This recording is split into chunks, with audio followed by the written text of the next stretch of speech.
Recording in progress.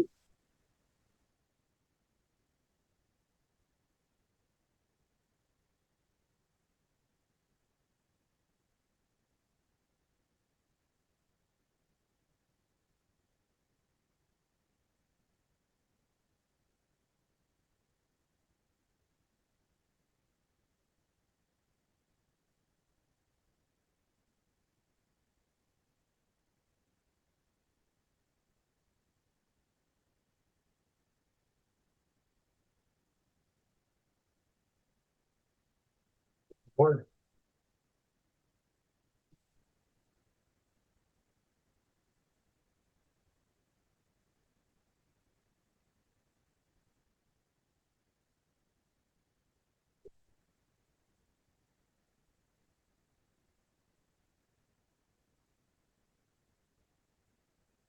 Guess you'll be the chair tonight.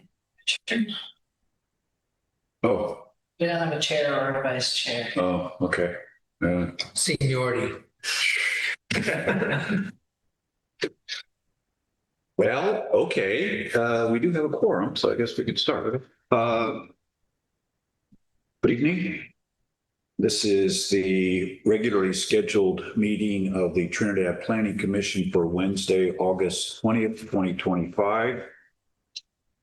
First item on the agenda is the roll call. Commissioner Slade? I'm here. Commissioner R.S. Johnson? Here. Commissioner R.F. Thompson? Here. Commissioner Hageman and Commissioner Cole are absent. Okay, thank you. The next item on the agenda is approval of minutes. We have one set of minutes from June 18th. Do we have any comments, questions? I want to say that I was going to abstain from voting, so I don't know if it's worth deliberating. There's only 2 people to vote yay on it. Yeah, so that means we will have to postpone the vote on those until next meeting. If you have any questions or comments, I do have one on page, I guess it's packet page 8. I just wanted to clarify something. There were 2 motions here on this page. First motion was passed unanimously 4-0. And then the second motion does not have a vote. Is that, I think we voted twice, but I don't remember. Not that that's a big deal, but in case there's any question as to what the vote count was.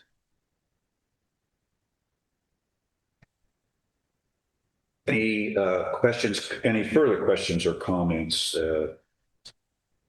Hearing none, then we'll postpone any vote on these minutes until we have a form. Okay, the next item is, well, I should ask for public comment just to be proper. Any public comment on the minutes? Represent the public in this moment. My name is Clay Johnson. I'm not actually, I live in Trinidad. I live just outside of Trinidad. Do you want to come to the podium? I think you can all hear me, right? Yeah, it's fine. Clay, are you making a public comment? My comment is there public comment on the minutes?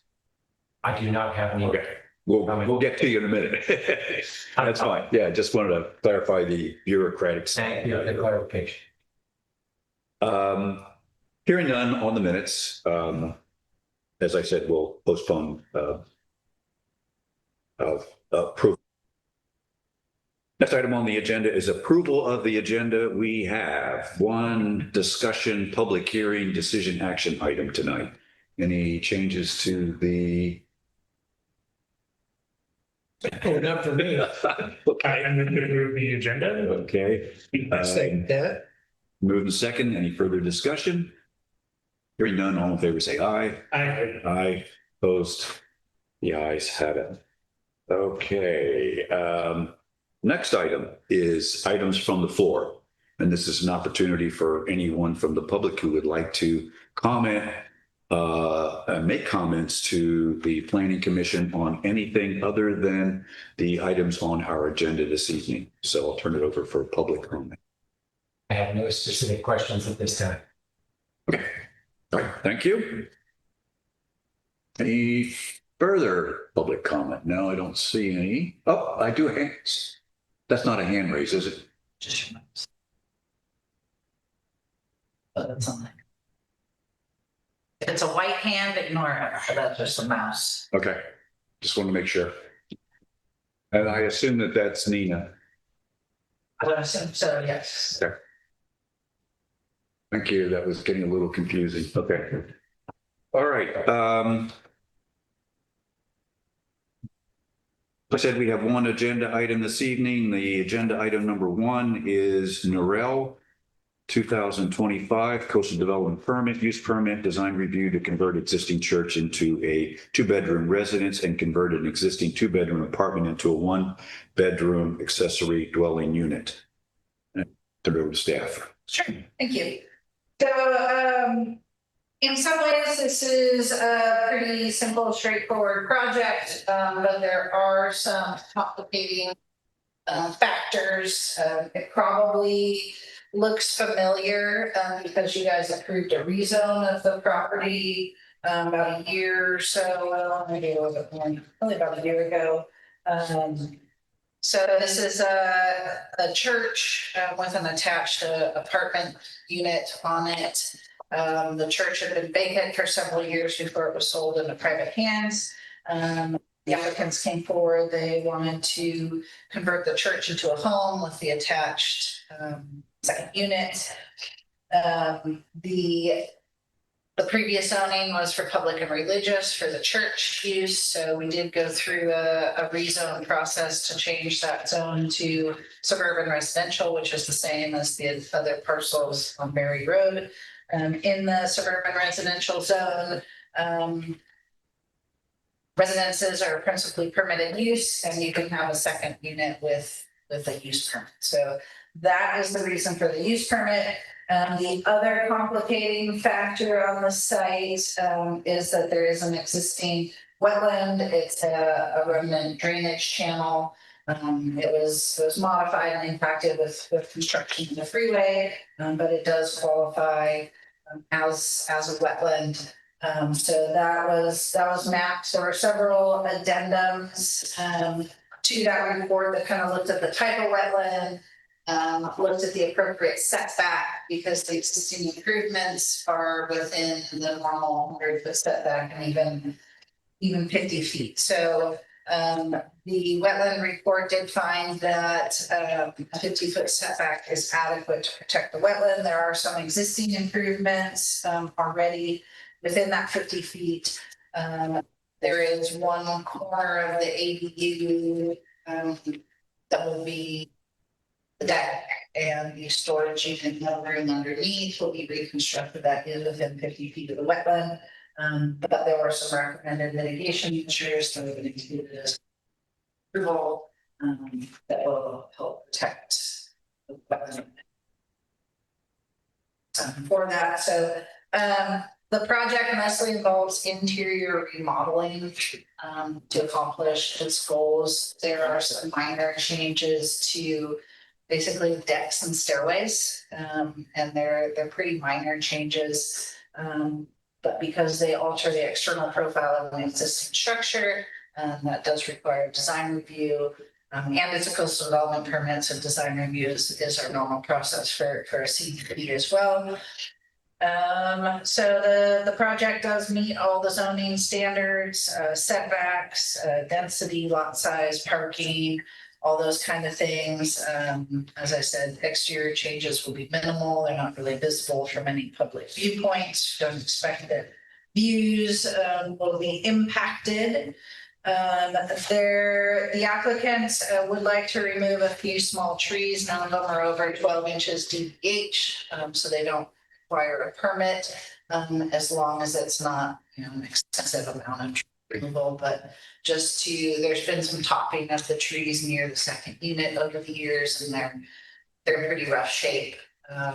So get those a little bit further back from the second unit as well as from the leach fields, the roots that impact the leach field. So that's included as part of the project. But not necessarily specified exactly where and what trees again, because they're all smaller than 12 inches, so don't qualify as major vegetation removal. Description of the various wetland report and addendums and some of the issues that were identified, as well as the recommended mitigation measures. Then you've got the conditional use permit findings and then the design review findings, both of which are written in a manner to allow approval. But as usual, if you feel that findings can't be made or information is presented that conflicts with that information, and those can be reworded. Staff recommendation is for approval of the project as conditioned. There are 11 conditions. Number 4 captures all the wetland mitigation measures. I did, since I published the staff report, the health department did issue the septic permit. So they do have a copy of their approved permit for the septic system. Otherwise, the condition, other than the wetland mitigation, the conditions of approval are all pretty standard. With checking the leach field and the septic system, the deed restriction, some erosion control measures, and then there's one for lighting as well to make sure that the lighting doesn't shine into wetland. Thank you. Any questions for staff from the commissioners? I appreciate you mentioning that county had approved septic system because I saw nothing in here that would say any more than it had to be checked when it was constructed. Thank you for covering that.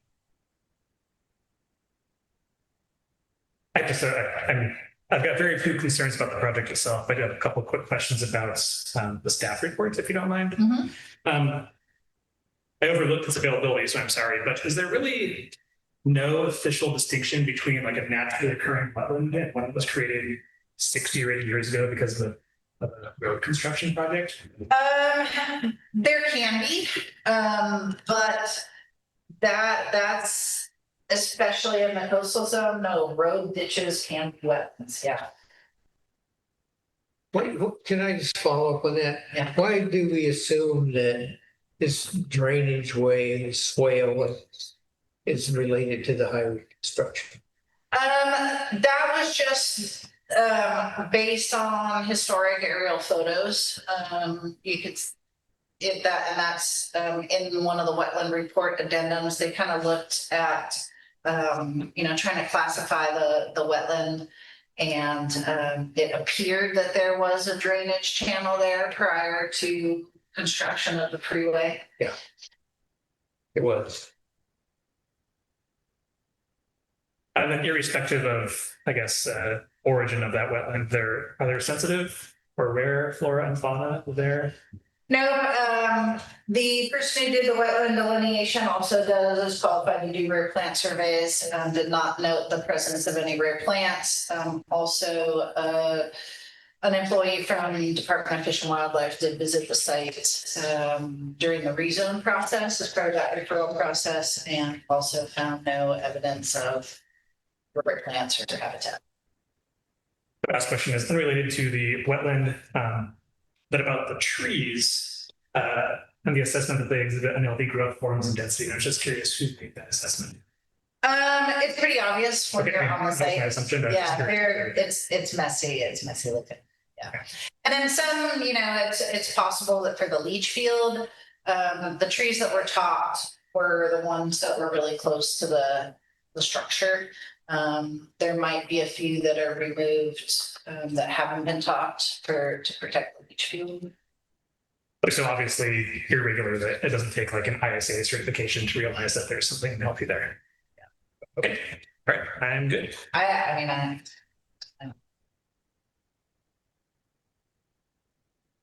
questions? I just had, it's a simple question. I was a little confused. Does this parcel extend to the west side of Berry Road? My only reason for asking the question. Okay. But it does, it's a big parcel that extends down to the church off West Haven. So it has a lot of forested area behind the structure. Yeah, and the confusion is in the, what's this called? The addendum. It shows it across Berry Road. My only reason for asking the question is that when we do the calculations for the ratio of parcel size to construction size, is that accurate, or is it? No, the site plan is more accurate. Now, it does look like Berry Road may actually encroach on the property for that little corner down at the bottom.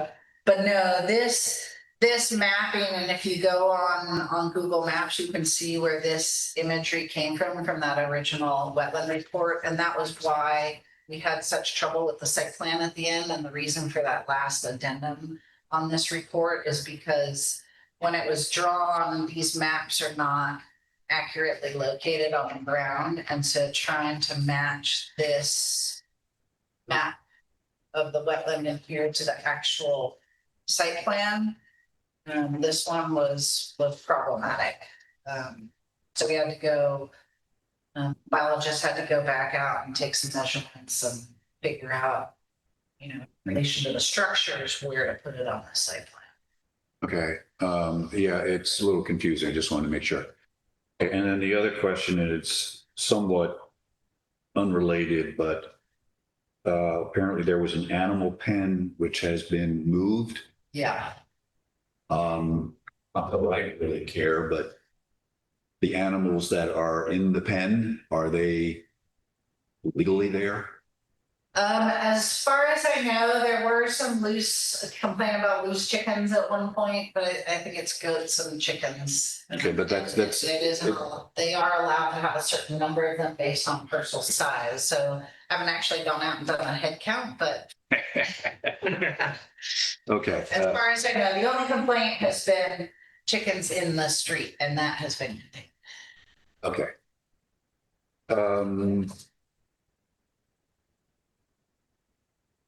Yeah, basically all I had. Anything else from commissioners? I'll let, if the applicant would like to make any comments at this point, Nina? Or your representative, who that might be? Oh, there she is. Hi there, can you hear me? Yes. Nope, I'm just listening in, and all the chickens have been eaten, so we're all good on that front by wild animals. So there's no animals on the property or animal pen anymore. But also just want to say thank you to Trevor. It's been such a beast, and yeah, the redistricting of all of those maps and trying to get the site plan was complicated, to say the least. So yeah, just appreciate all the help of getting through all that. The complexity of it. It's been a bear. Okay, thank you. At this point, I'll open it up for public comment. I've none. None? Okay. Then I'll bring it back to the commissioners. Commissioners, can we entertain a recommendation and a motion? Yeah, I'll certainly make the motion. I also, before I do that, wanted to say that I think the applicant should be commended for jumping through basically a half decade's worth of hoops to get this done the right way. So, yeah, I think it's worth moving. All right. Based on application materials, information and findings included in the staff report, and based on public testimony, I find that the project is consistent with the Trinidad LCP and other applicable regulations, and I move to adopt the information and required use permit, design review, and view protection findings in the staff report, and approve the project as described and as conditioned. Thank you. I'll Is there a second second? that. Moved and second. Any further comments? Hearing none. All in favor, say aye. Aye. Aye. Opposed? The ayes have it. The project is approved. Okay, thank you. Oh boy, this is going to be quick. It's going to be great. Next item on the agenda are commissioner reports. Any of the commissioners have anything they would like to report at this point? And here, Okay. Next item is staff report. Trevor, have anything you'd like to pass on to us? Yeah, I've been really busy. Not a lot of stuff for you guys though. A lot of it's been related to trails, the Axel Lincoln Memorial Trail, water issues, working on a memorandum of understanding with a new one for with the county environmental health to serve as the health officer to form so those agreements are from the 70s, so a little out of date. And then I'm working on, I got a copy of the safety element to Coastal Commission staff, working on zoning updates. One thing I need to get back to the AE ordinance. So those would be my next priorities for you guys, would be the AU ordinance. And the other thing I was thinking about doing was working on the emergency services section of the safety element. So that's not a coastal issue, so it's not grant funded, but it's still something you need to do as part of the safety element. I know there's some interest in that. So at least maybe looking at some other examples and pulling out some relevant policies for Trinidad. I don't have all the background information.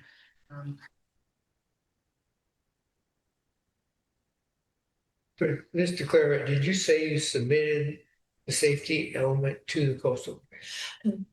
Just to staff for informal review, so not for certification. Okay, so there could be adjustments. I'm sure there will be. Sure, But there will be again, a long negotiation. Anything else? Maybe something, but. All right, next item is future agenda items, and we have 5 items. Any comments from commissioners on any of those?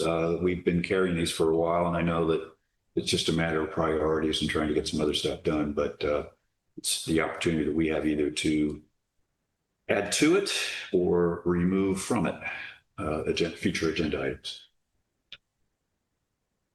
I was wondering about the annexation. It sounded like one of the recent city council meetings that they were talking about getting after that issue. Yeah, I mean, it's something that Let me just finish my thought. So if they do, does that mean that we wouldn't have any role with the planning commission? No, you would definitely have a role. Okay. Ain't that easy. No, because it would require an LCP amendment for one, so that you would have to review that for any zoning for annexed areas. It does look like we can proceed with one of the water requests as an outside agency service request that LAFCO can approve fairly quickly, but they're still going to require us to look at annexation within a certain period of time. And I think the city council has shown some interest in that. But there's so much going on in Trinidad. Annexation is a big process. So Thank you.